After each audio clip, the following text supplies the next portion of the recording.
Ladies and gentlemen, this next storyteller comes to you from winning the July Story Slam on the theme Neighborhood. Her name is Jennifer De La. Oh, Jennifer, come on up. Big round of applause for Jennifer.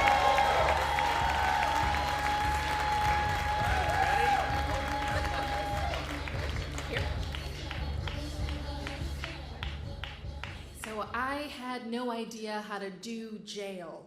It was not part of my family repertoire. The only thing I knew about jail was what I had seen on Law and Order. So when I'm getting ready to visit my father for the first time, I have to hop on Google. And I type in, what to expect when you visit your dad in jail for the first time. Lots of results come up, lots of blogs, videos, all by inmates' families, but I can't click on any of them because I've watched a lot of Law and Order, and I don't want any of that confirmed. The only thing I can bring myself to do is to click on the Florida Department of Corrections website. And I read that website, and I reread that website, and I memorize every damn word on that website because this whole experience has come from so far out of left field, and I feel like I'm stumbling around in the dark. So I've got the website memorized. I march up to the jail. I'm there to see my dad, and I know what's going to happen next because I read the website. Yeah, somebody here knows what's next. The website left some things out, like the 3x3 room that you have to step into, and a female correctional officer steps in behind you. And then you play this really sick, twisted version of Simon Says, where she barks out orders in your ear, and you scramble to comply. So she says, extend your arms. So I extend my arms. And then, I don't know if this happens to anyone here, but in a high anxiety situation, my brain starts saying weird things that make me laugh. So I have my arms out.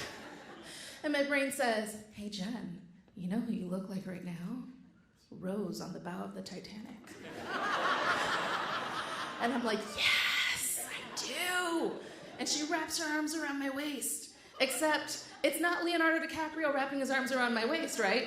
It's this guard, and she's sticking her fingers in my waist pants, and she's, looking for contraband, so not romantic.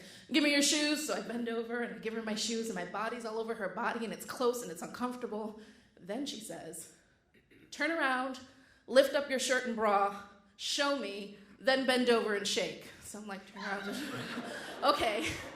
So I turn around, I lift up my shirt and bra, and when I'm getting ready to bend over and shake, the DJ in my head says, remember that Outkast song?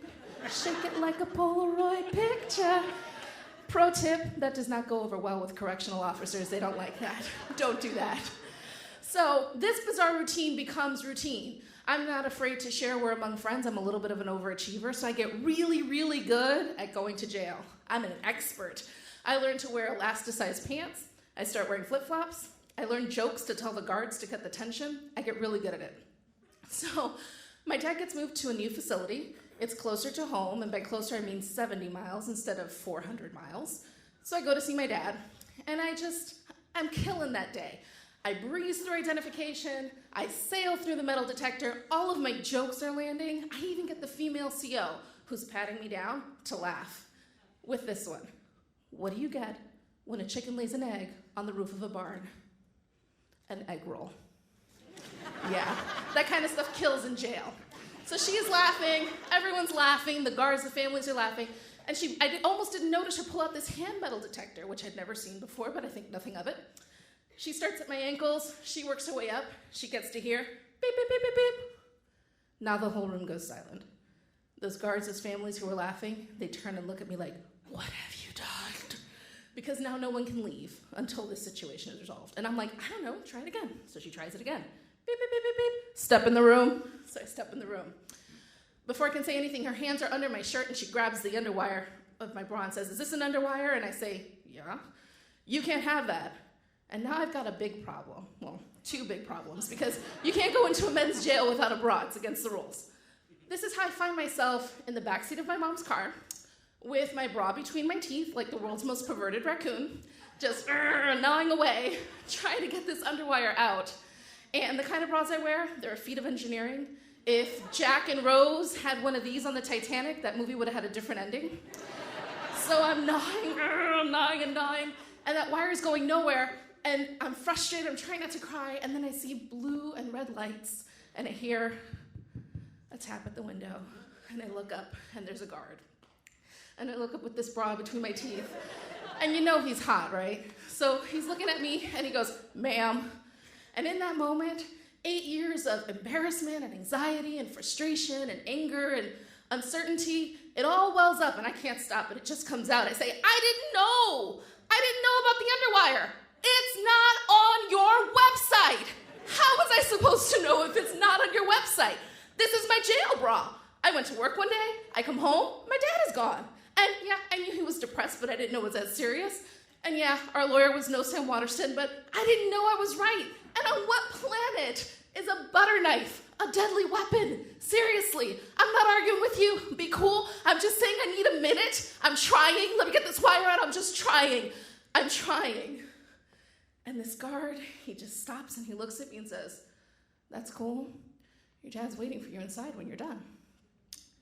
The thing about this 10-year ordeal with my dad was that it felt like being shoved into a series of dark rooms, and you're fumbling around, and every time you get your bearings, you get shoved in a new room. But that day, I learned I wasn't alone in the dark. That guard who could have kicked me out, the female correctional officer who hugged me when I finally made it through the gates with my deconstructed bra, they're all in there in the dark with you. And if you reach out, they're the ones who will keep you from falling. Thank you.